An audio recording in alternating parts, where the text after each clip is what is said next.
God bless him and grant him peace, along with his family, a little over 1,400 years ago. And for many people, Muslim and people of other religions and academics of no religion, Islam is only that. Prophet Muhammad, sallallahu alaihi wasallam, God bless him and grant him peace, founded a religion 1,400 plus years ago, around the end of the 6th century Common Era. And that's Islam. And I beg to differ, because he himself taught that all the prophets were brothers. So, when I talk about Islam, I'm speaking about what began with Adam, alayhi salam, peace be upon him. And I'm asking us to broaden and deepen our understanding of what Islam is. And if you understand this, you know that Islam has always been on the earth. As Allah says, لِكُلِّ أُمَّةٍ رَسُولٍ, to every community is a messenger. And if you look at the major authentic revealed religions around the world, you will see similarities in them. And our brothers and sisters, and this is really important, especially for those of us who may be, or people you may know, who are Afrocentric, or into Egyptian religions, Egyptian spirituality, Medunetia. The children, so to speak, of Dr. John Henry Clark and Chancellor Williams and Dr. Yosef Ben Yaknan. Because when they see these similarities, there's an assumption made that they were stolen. That they were stolen. And I'm asking that we consider the fact that perhaps there's similarities between the laws of Ma'at, the ancient Egyptian spiritual tradition, between the way of Moses, between Judaism and Christianity and Islam and Buddhism and Taoism and Confucianism and so on and so forth, because ultimately they come from the same source. Right? And you'll see that Islam basically has 4 different dimensions. I'm just going to mention them briefly. I won't go into them in detail. And if you understand Islam, not from the name Islam, the label Islam, but from these different dimensions, you will see a continuity throughout the world. That you can help people find the spirit of truth that's already with them. Instead of you thinking that you have to convert them or bring Islam to their land. Like I've heard people say, we need to bring Islam to America. Right? As if the Native Americans didn't have prophets. Right?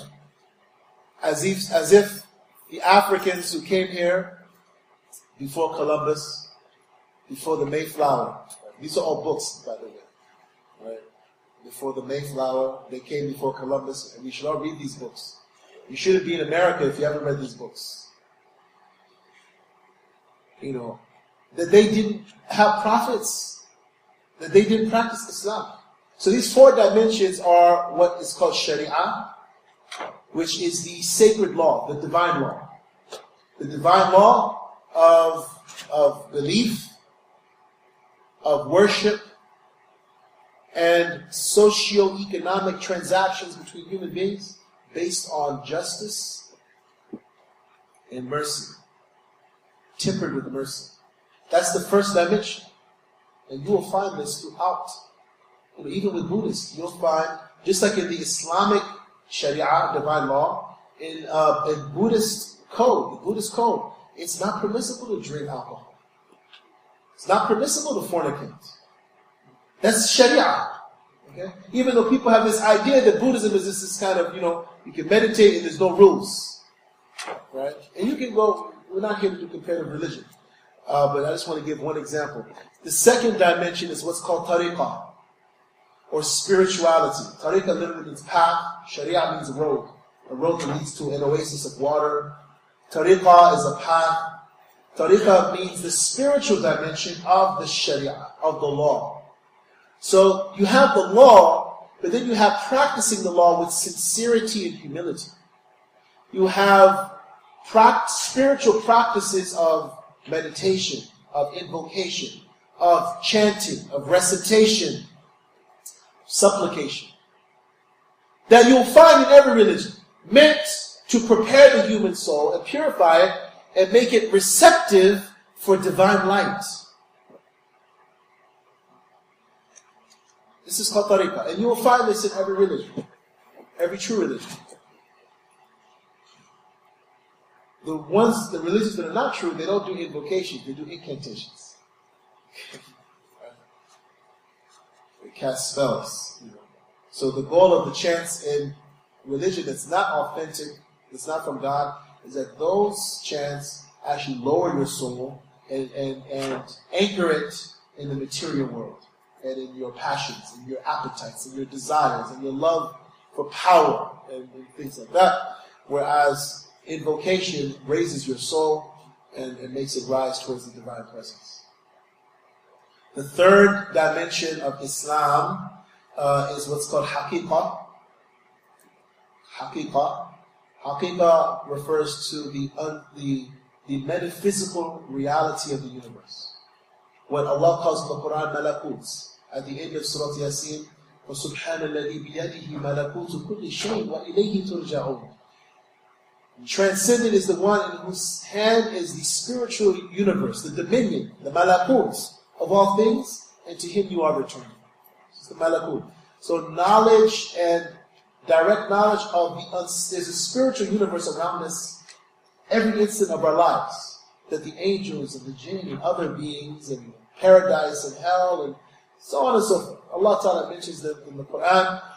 Knowledge of that reality, not from a book, not from someone telling you in a khutbah or a sermon, but you actually seeing that reality, is a part of Islam. It is a part of every religious tradition that is true. And there are many examples from the Quran and many examples from the Hadith of this haqiqah. Right? And then lastly is what's called ma'rifah. Ma'rifah. And ma'rifah means gnosis, or divine knowledge. Knowledge of the unknowable essence of the Creator. So you say, well, how do you know it if it's unknowable?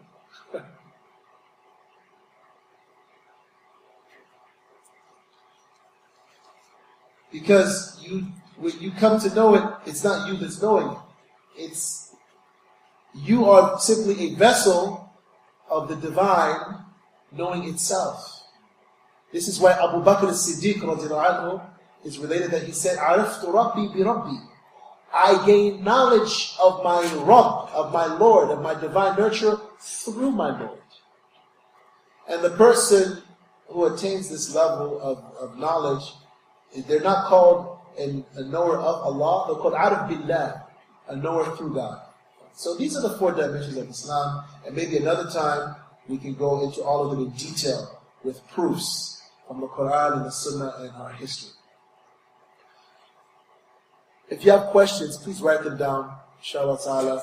I won't be long, because the purpose of this is really to whet your appetites. Right? This is not the main course, this is the appetizer. Alright? And so I don't want to be exhaustive, I just want to throw things out there that inshallah ta'ala will be edifying and illuminating to you and to me, inshallah ta'ala. So I don't want to take the whole time. I really want us to have time for Q&A. So, Clash of Civilization theory.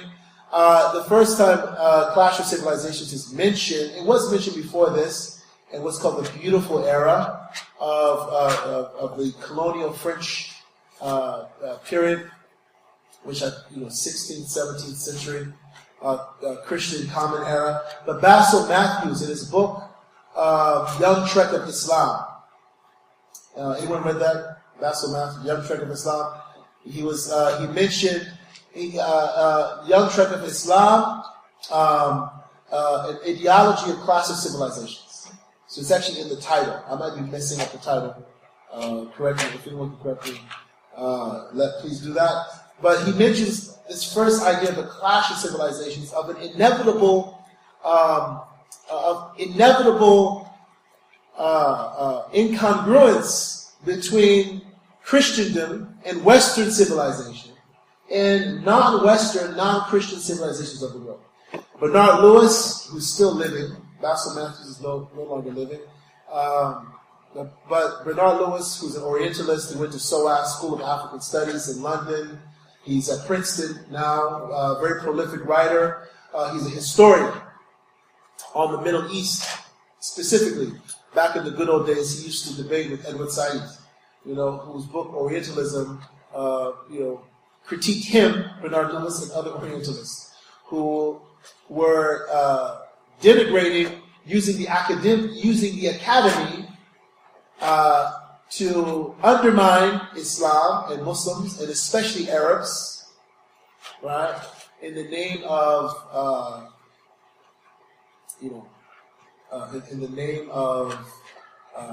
historical accuracy. But Bernard Lewis also furthered this idea of that there's a clash of civilizations inevitably between Muslims, particularly Arabs, and Western society.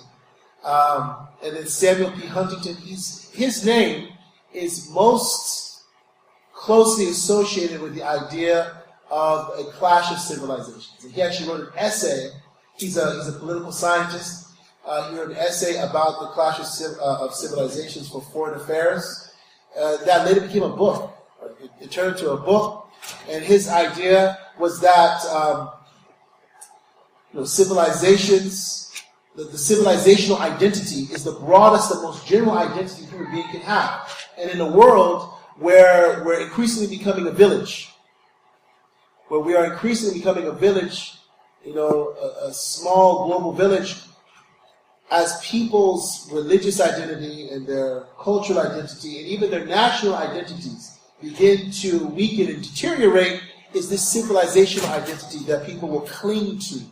I'm Chinese. Right, I'm white. Right, I'm black, or I'm African. So I'm Arab. And that because people will be having much more contact with each other, the likelihood of conflict increases. Because these differences, he says, are fundamental. And he goes on and on and on. He explains economic reasons, psychological reasons, cultural reasons, why there must be a clash of civilizations. And how all of the conflict that we see in the world, the wars, whether those are economic wars, or whether those wars are political or ideological, they all stem from this right here. And he says in his book, if you read it, you'll find this, that the two most troublesome civilizations are, who can guess?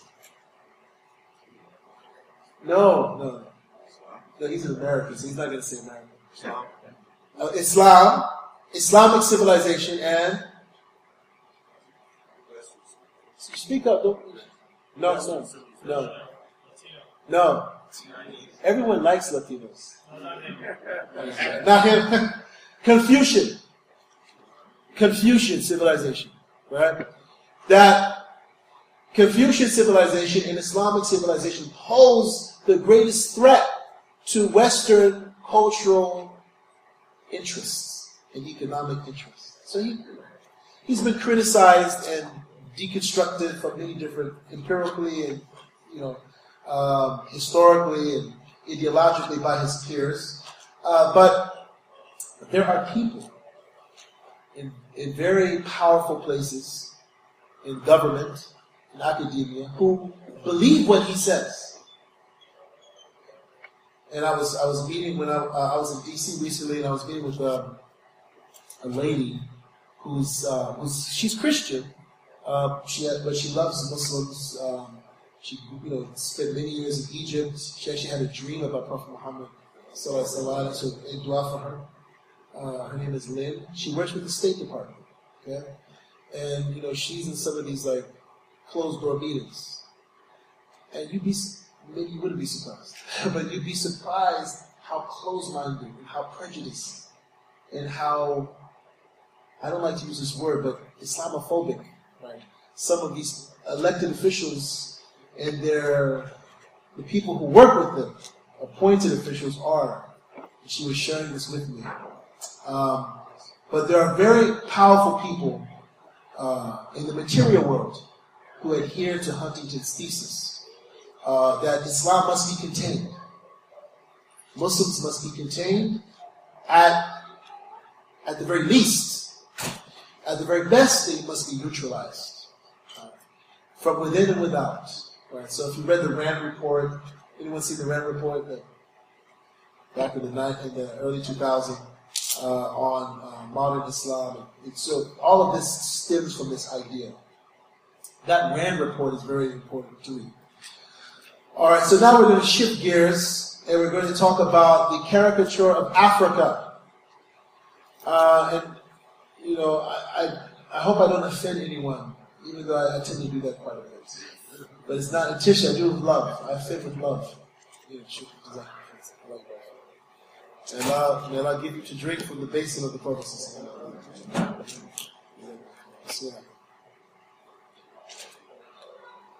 I've known this brother for almost 20 years. Alhamdulillah. May Allah protect him and increase him. He read my mind. I was like, man, my throat's dry. They say if you know someone 20 years, it's the Muslim scholars say if you know someone 20 years, you are not friends anymore. You're family, brothers.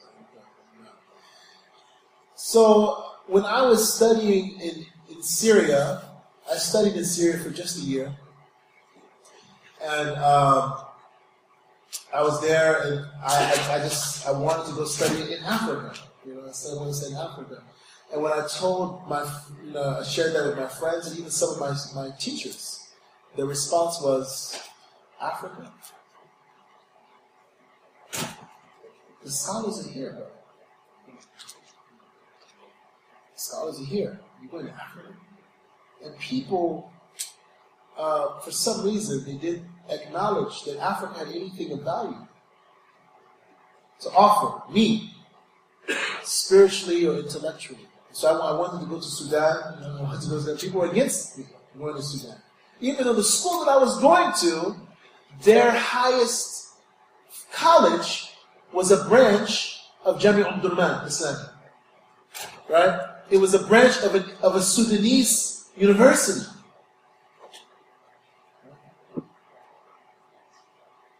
Anyway, I left and I ended up going to Mauritania, and I studied in Mauritania and I studied in Nigeria. Thank Allah.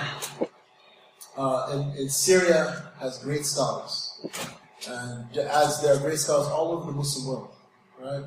But to think that somehow Allah Ta'ala is not generous to the Africans, is stingy with the Africans, hasha. Allah forbid, right? That He would deprive us of having great scholars as well. This is a sign of insanity or ignorance. So Africa is caricatured as a place of ignorance, violence, illiteracy, poverty, starvation. Every time there's a PBS video or a Disney movie about Africa, you see animals, right? Okay. My children are watching Kumba. I don't know if y'all seen Kumba, about the zebras, right? Really interesting to watch.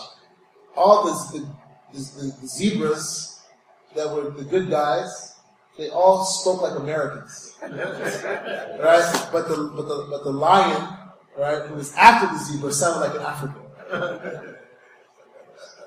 Very subtle things like this. You want to get your work done, so you put your child in front of the Disney movie, right? But they're getting indoctrinated to have a certain bias against things that are African and African people. So I don't, and I can tell you lots of stories, but Africa was called the Dark Continent, and some people still refer to it as the Dark Continent, even though it's not politically correct, not because of the people there, but because it was seen as a place of moral decadence, a place that had no history.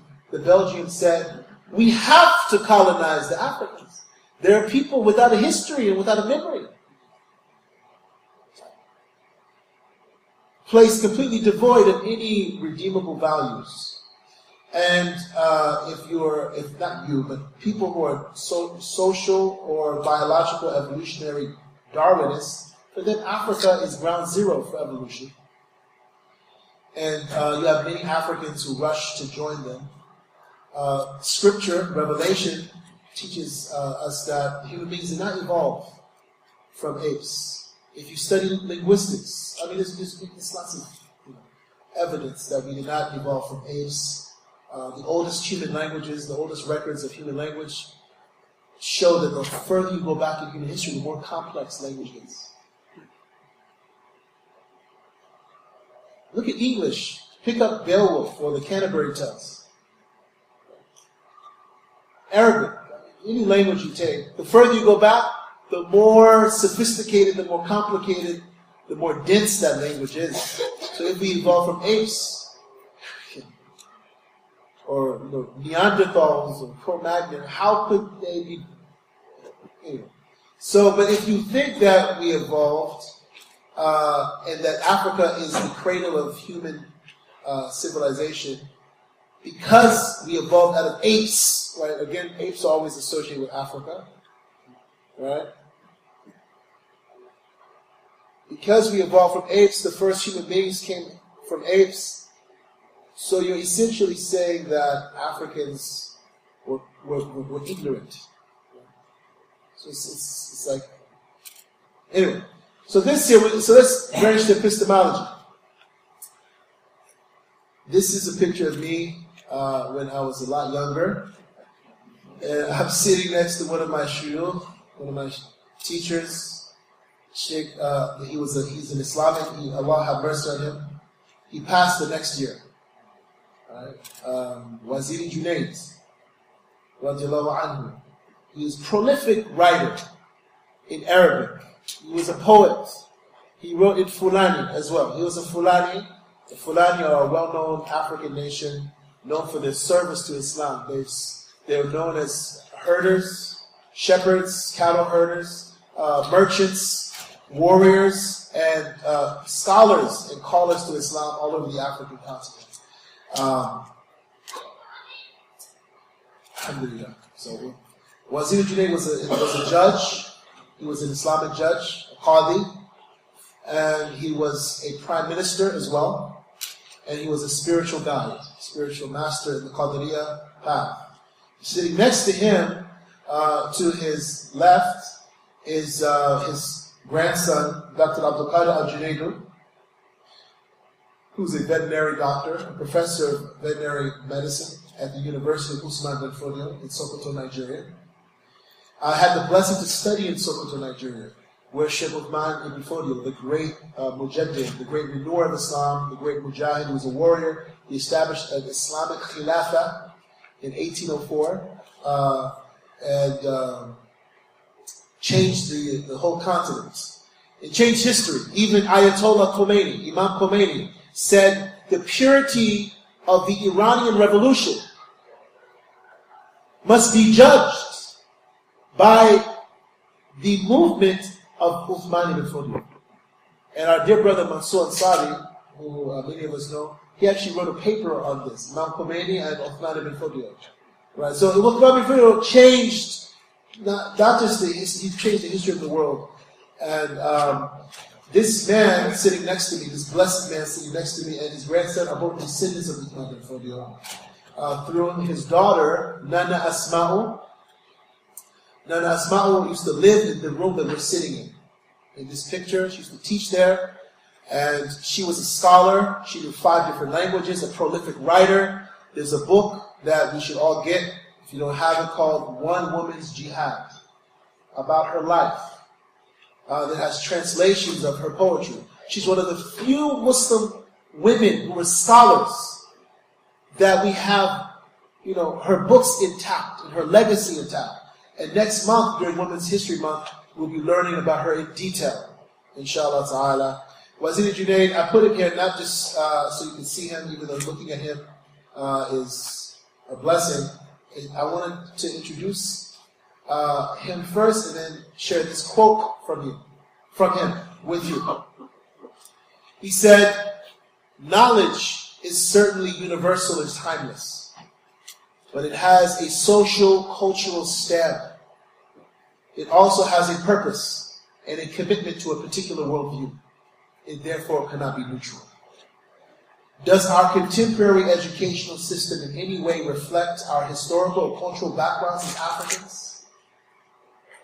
And I would ask you to put there our religious institutions, our masjids, our community centers, our recreational centers, our homes, our subdivisions, reflect our historical or cultural backgrounds as Africans. And if you're not African, you can put Indian or Arab or whatever you want to put there. Malaysian, Latino, Boricua, right? Does our educational system portray the identity of our forefathers? This is not popular. We're just Muslim, brother. Just Muslim. Keep out all this stuff about, culture and race and all these things.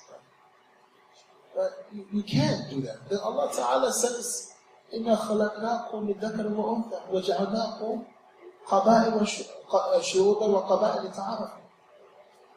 Allah Ta'ala says, we created you as a single male and female and made you into nations and tribes so that you know each other. So if you ignore the nation and tribe that you're from, you can't know others, nor can you know yourself. Nor can you know yourself. What kind of behavior is being exhibited by our young graduates from these kinds of schools scattered all around the country? He's speaking specifically about Nigeria.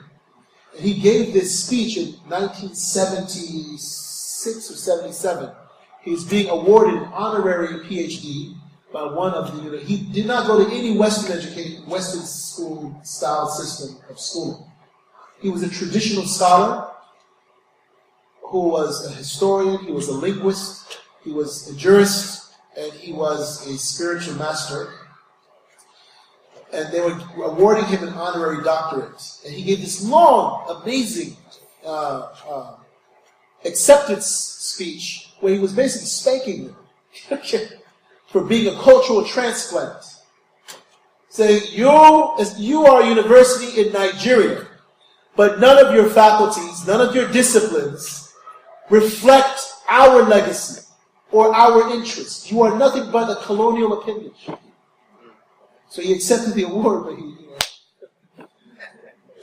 mashallah. Does it reflect anything near decency, composure, sense of responsibility, truthfulness, and integrity? So the part I underline is what I want you to focus on. And this is really why I'm giving this talk. That African Muslims and African people in general have a particular worldview. There's a way they look at the cosmos. There's a way they look at the universe. There's a way that they look at and relate to the Creator, to God. There's a particular way that they manifest and practice religion and spirituality. And I don't see that around me here in the United States. I don't see it. And my life, inshallah, is devoted to helping people, especially people of African descent, but helping people of all cultures and all backgrounds reconnect with the legacy of their forefathers. So that that legacy informs everything that they do that is in accordance with the Quran and the Sunnah of the Prophet ﷺ. That's what my life is devoted to. And I think that part of the reason why Islam has the caricature of being a religion of misogyny, that's anti-woman, a religion of terrorism and violence, is because, one of the reasons, not the only reason, but one of the reasons is because African Muslims and African American Muslims have failed, either out of their own ignorance or their own negligence, to, in their own homes and in their communities, share their particular way of looking at Islam and the world with the rest of humanity. And especially with the co-religionists in the masjids and in our schools. We tend to generally defer. I don't know if it's out of humility or inferiority to our brothers and sisters from other countries and other cultures. And because of that, we have a big mess. It's just my opinion. We have a big mess with the way women are treated, with the way we respond